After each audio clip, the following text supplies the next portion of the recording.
It is time for my Game Week 2 team selection. Before going through my team selection for the upcoming Game Week 2, let's now see how I did in Game Week 1. As you can see, I've got 76 points, which leads me to a 1.4 millionth of a rank. This is a pretty okay rank, because I could have gone better, but it would have been a lot worse with some other choices. Let's start and go. It's Pickford. I know a lot of players are already considering swapping Pickford for someone else, but in Game Week 1 he didn't face a lot of shots. He faced only one shot, and this shot was unstoppable because it's not his fault that they considered a goal. The right back and the right wing didn't cover the line in defense, and the left winger Cordoba Reed scored a goal in the empty net basically, so Pickford couldn't have done anything.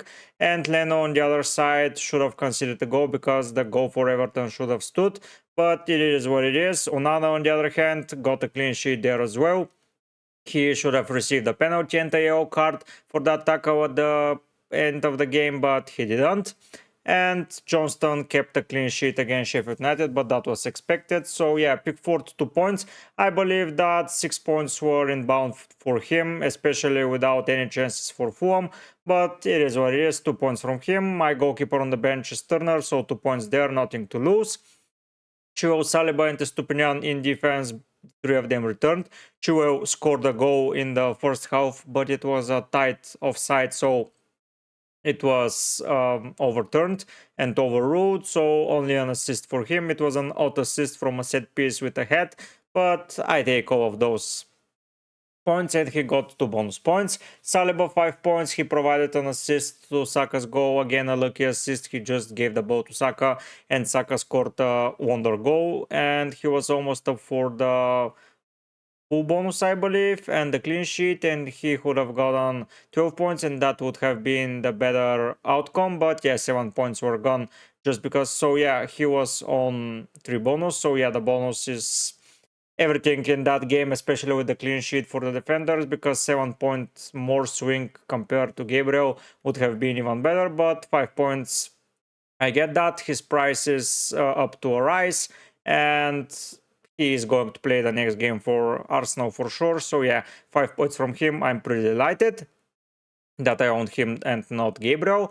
For reference, I owned him before the deadline, so I didn't make the decision then when we received the news. I made the decision way earlier, so yeah, 5 points from Saliba, pretty well deserved. And Estupinian, up until the last minute of the game, he was on 1 pointer, but at the end he gave an assist and got 3 bonus points, and now he's on 7, which is pretty good. Henry on my bench, 4 points. I'm pretty delighted with his return as well. He played really good, and I'm delighted that I own him because his price will rise for sure, and I will have 4.5 defender. That increased my price value, which is good. Kabore 1 pointer against Wootton. He got a yellow card for a tackle, but he was overall pretty good. Wootton were dangerous on the counter attack, especially their wing backs, Kabore and Jules, but Kabore, I liked him better. In midfield, Bruno and Rashford got the clean sheet point. Manchester United were awful. Bruno almost lost the clean sheet point as well. The penalty should have been rewarded. I didn't own a Manchester United defender, and Wan-Bissaka, Varane and Onana got the bonus and everything, and the goals and the assists. So yeah, I missed a lot of points from that game, but Fernandes and Rashford were in my side and will remain, as you will see in a minute. Martinelli, a cheeky assist to Nketiah. It was a fancy trick, but other than that, I was not delighted a lot with his performance.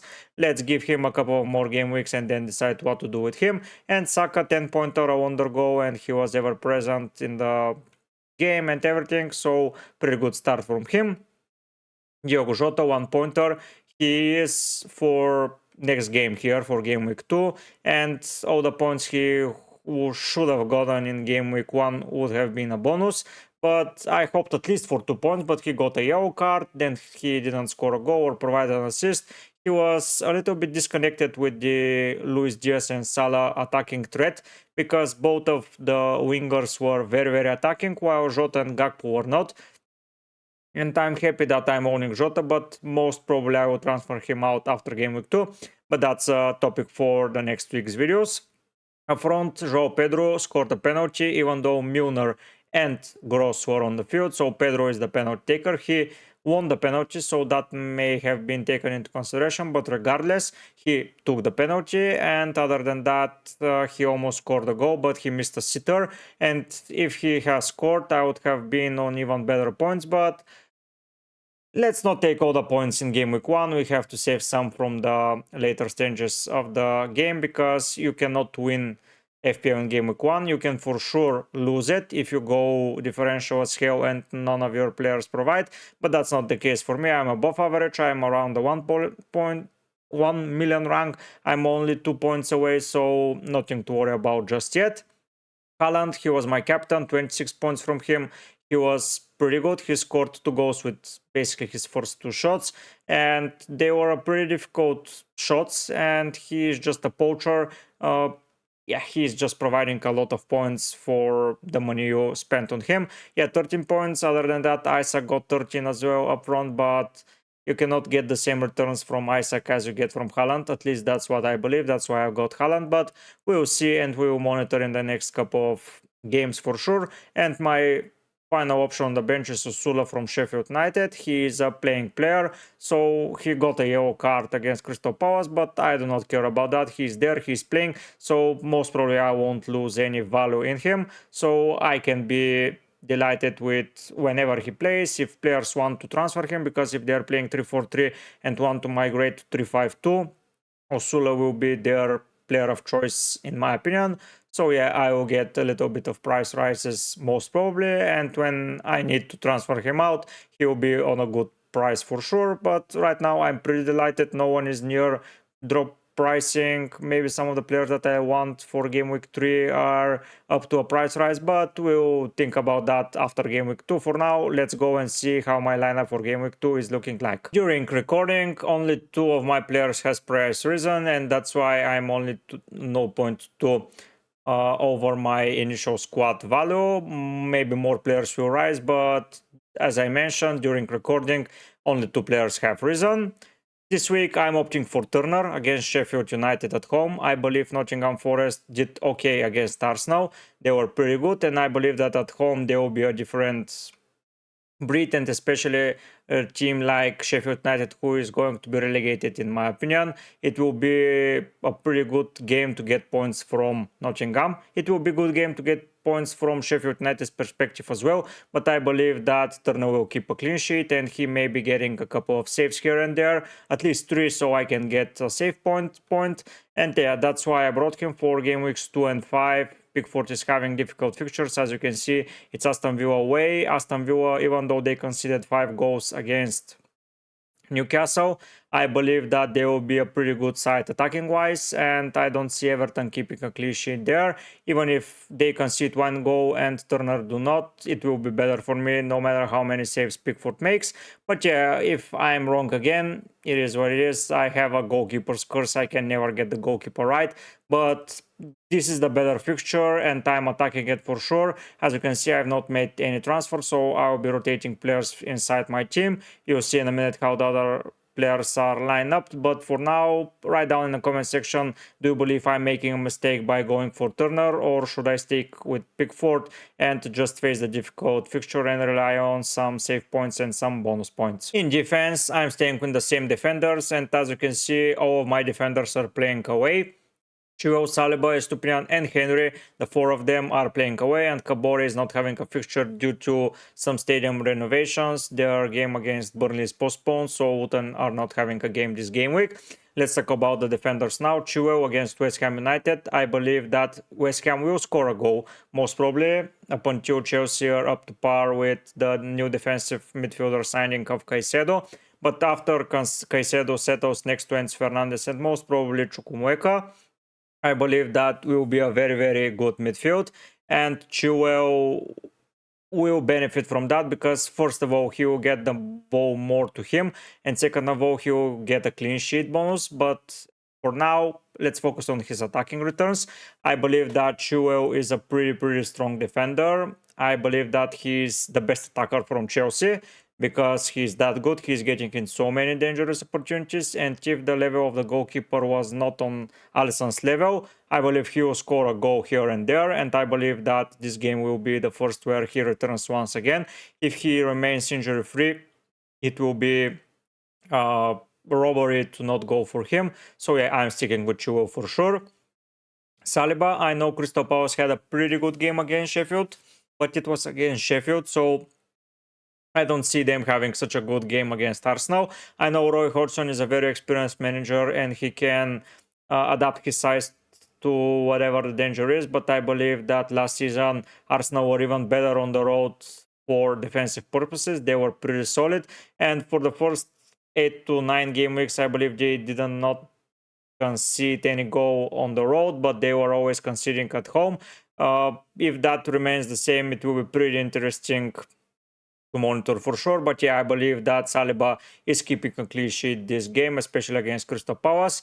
They are not up to par. I don't see Ayo, Edward, and Eze being much of a danger to Arsenal. I know I'm sounding cocky, but I believe Arsenal were just the better side.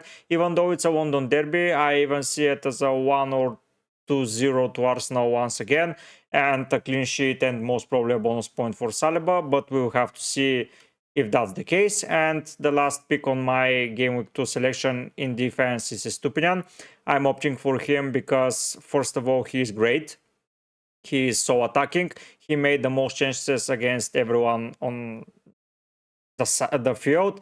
Him, Mitoma, and João Pedro are communicating and playing like they were playing all lifelong. So yeah, I believe that their partnership will get even stronger further into the season, and 5.0 defender to be playing as a left wing just like Chilwell is a pretty good thing to have. I know most of the game is owning Estupinian already, but regardless, I will be getting his points, and that's all that matters.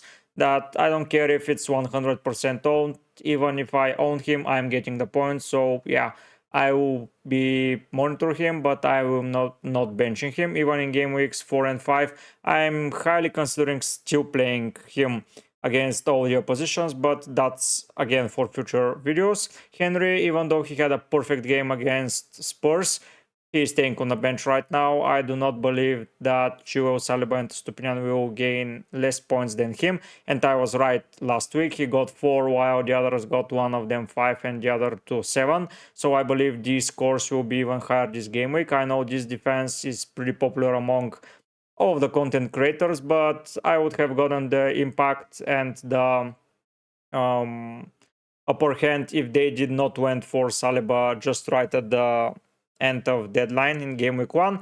But these things break out and I cannot control what information they receive. So yeah, my information was good. I believe that Saliba was going to play instead of Gabriel. All of the comment sections were saying that Gabriel is going to be nailed, Saliba is not going to be he's going to be rotated by Timber or by anyone else. I do not believe so, because first of all, in Community Shield, Gabriel was the one that left the field. Even though he had a card, I had a strong feeling that Saliba is just the better defender and Arteta enjoys him more. And I was right, so I feel good with that. I don't feel with some of my midfield decisions, but let's go and see my midfield and we'll talk about why I'm not too content with them. In midfield, as I was saying, I do not feel very delighted with my choices, but hear me out why. First of all, Saka, pretty good choice. He was never leaving my side no matter what, and he got the returns that I was expecting in game week 1. Everything is Gucci with him basically. So yeah, I believe that the Saka choice is right, but other than that, the other 4 players did not look very lively. Other midfielders like Maddison, Diaby, Mitoma, Eze, Barnes, Tonali, they all looked better than my choices. But I made those choices for a reason, and now I'm going to lay down my reasons. Martinelli and Saka, I wanted a duo from Arsenal for their opening fixtures because I believe that they will be pretty good and strong title contenders, and they will become more cleanly playing like CTR, and those attackers that are world class will keep progressing with the points game week outs and game in and out. So yeah, I believe that Martinelli against Crystal Palace will be clutch because on the counter attack he can be destroying a lot, and against oppositions away, Arsenal tend to just drop a little bit and then attack the channels, and maybe Martinelli and Saka can prove me right like they did last season, but both of them had a pretty good opening start of the season last season, and I expect something like that happening. I don't see Trossard or Havertz being any danger to Martinelli's minutes. I believe that both of them are going to be changing on the number 8's position, and either that Nketiah spot up front is up for grabs, but Martinelli's spot for me is pretty nailed. Now let's talk about Jota. He disappointed me against Chelsea, I have to be honest. As I already mentioned, he got a yellow card, he was not in good positions, but I believe that's due to Chelsea playing 3 at the back, and they're having basically 2 holding GMs that were needed to be occupied. So Gakpo and Jota were attacking those pivots.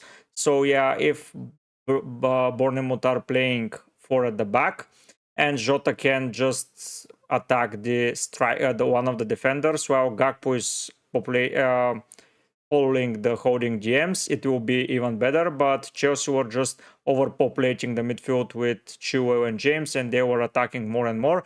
I believe against Bournemouth it will be pretty much a game against Darmstadt at the end of the preseason, where Jota, Salah, Diaz and Gakpo will press the defenders, not the midfielders, and especially at home they will start to playing like a blitzkrieg team, especially when they don't have such a solidity in the holding GM position. And I believe for that press, Darwin Núñez will not be suitable, and Jota and Gakpo will remain in the side for sure, and they will attack the fixture. So I believe that Diogo Jota is going to have a pretty good impact that game, and he will get into more and more dangerous opportunities. Against Chelsea, he had only 1 shot, he got a yellow card, and he was in not good positions. But as I was mentioning, the Chelsea inverted position formation with 3 defenders caught me by surprise. If I knew that, I wasn't going to go for Jota. Most probably I would have went for Luis Diaz. That's one of the mistakes I made there.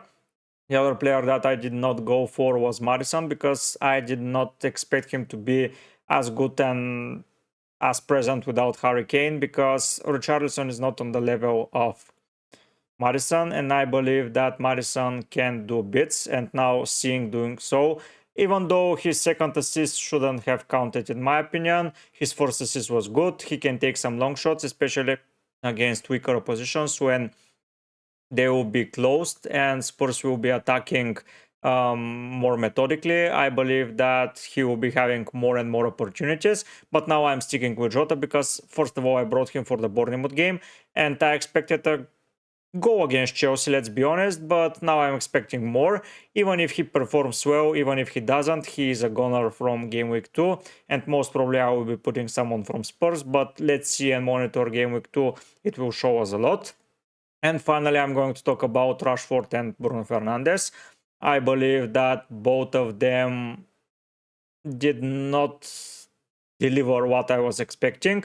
Yes, Bruno got some pretty good passes. He was pretty calm, to say. He was not arguing with the referee, even though some of the decisions look shaky from the referees. Fernandes was not going to get a yellow card. Maybe Ten Hag schooled him and told him not to be nervous and not to be playing on the edge, but let's see a harder game against Spurs how he will manage that. But his passes and his positioning was okay, so yeah, I expect Bruno to continue delivering bit by bit and get to those highest numbers. But Rashford against Wolves was not a good picture. I believe the issue is that Garnacho was playing and Garnacho did not perform at all. He was the weak spot and it would have been seen from miles away. After the 65th minute, something like that, when Garnacho was swapped off and Sancho came onto the field, the things looked a little bit better. I did not like Garnacho at all that game, and I believe if he keeps playing, Rashford will be pretty hard to nail. But against Spurs will try to dominate, as seen against Brentford. They want to hold the ball, and with those counter attacks, Rashford can get on the end of that. And I believe that some of the chances that he will get against the more open Spurs are going to be pretty dangerous not to own Rashford. So I'm not too worried about owning Rashford. And after that, it's a home game against Nottingham Forest. Even though Nottingham looked okay against Arsenal in defense, I believe that Old Trafford is a different ground to Emirates, and a lot of teams are just respected by the ground. and are going to be looking at some shaky stuff, and Bruno Fernandes can operate in a role similar outside of the box, so both of them are just staying in my side for now. If another midfielder apart from Spurs emerges as a very good option, maybe I will sell Martinelli because he is playing more widely. But once again, this is a topic for Game Week 3 team selection. For now, the team is staying the same, and I'm believing in the players that I believed for Game Week 1 in midfield for sure. And now let's go and finish the team with my forwards, and let's discuss how I'm seeing my transfers for the future. Before discussing the forwards, if you think that my content is relative for you and you enjoy me talking about fantasy football and the decisions I make, please subscribe to my channel, leave a comment with your thoughts, and like the video. This helps my channel grow massively, and I will much appreciate all of your help. Now let's discuss the forwards. Haaland, he's going to be my captain against Newcastle. If something changes and he's injured in the game against Seville, I'm recording this video prior to that game because I had to do it earlier. But yeah, I'm not planning any transfers for now, let's be clear, unless Haaland is injured. If Haaland is injured, I'm planning to take a hit and bring in Salah. But if he remains injury-free from that game against Seville, first of all, he's going to stay in my lineup, and second of all, he's going to be my captain. I do not believe that Jota is a captain material to take the armband from Haaland. If I'm a Salah owner and I own him for a game against Bournemouth, I'm captaining him 1000%, but without Salah, I'm sticking with Haaland. I don't see that as an issue. I believe that his captainship will be lower than Game Week 1, but for sure it will be a good number once again. So yeah, if you own Salah, in my opinion, captain him, because you are not getting many more better games to do so, and you picked Salah for a reason, and that reason was Game Week 2. So just make the risk, take it, and you rig the rewards for sure. You will be delighted to see the returns that he's getting, even though Haaland is a scary pick, and if you feel scared, stay with Haaland. But for me, taking a risk is a part of the game, even though my risk didn't pay out going for Pickford, Jota and Rashford instead of Onana, Salah, and let's say Mbeumo. I would have been even better in Game Week 1, but as mentioned, don't waste any thought on past transfers. Go up ahead and believe that you can build a team for the future. As explained in one of my past videos, the last year's winner in Game Week 3 was out of the top 3 million. So yeah, he won the game after that. You just need to focus on making the right decisions and picking the right players. So don't worry about the past, focus on the future. The second striker here for me is João Pedro. I believe that he against Wolves is going to be a great pick. Nelson Semedo or Doherty are not going to be able to defend properly against Estupiñán, Mitoma and João Pedro for sure. I've seen Semedo and Doherty defend, and they're not very good defenders, especially defensive-wise. Going forward, they're good. Both Semedo and Doherty are very attacking wingbacks, but for at the back as right backs, I believe that Mitoma, Estupiñán and Pedro will have a field day there, and they will be attacking a lot from that side of the field. He's on penalties. I don't think that you need more to say about him. If you are not worried about someone, if you don't own De Bruyne or someone that's injured, stay with your team and prepare for Game Week 3. Most of you prepare teams for Game Week 1 and 2 for sure, so don't waste any transfers and don't be a knee-jerkers to make a quick decision because someone is performing and you're not owning him. Next week someone else will perform and you will lose the points even if you make the transfers. So yeah, focus on your side, prepare for Game Week 3. If you feel that your team is not good, you can then take 1 or 2 hits, but it will be better to spend 4 transfers on already established player while spending 1 transfer now on a player that has only 1 game to showcase his abilities. It's never good. The last player on my bench is Susula. I forgot to mention him. He has a game against Nottingham Forest away. I'm just not picking him. He is the second guy on my bench because Kabore is not playing. It doesn't matter where I'm putting him. But yeah, Osula not playing because I expect a Turner clean sheet. As already mentioned, if you enjoy my content, subscribe to the channel, like the video, and help me beat that algorithm and be better at fantasy. If you have any advices, share them in the comment section. But for now, guys, I'll be heading out. Bye!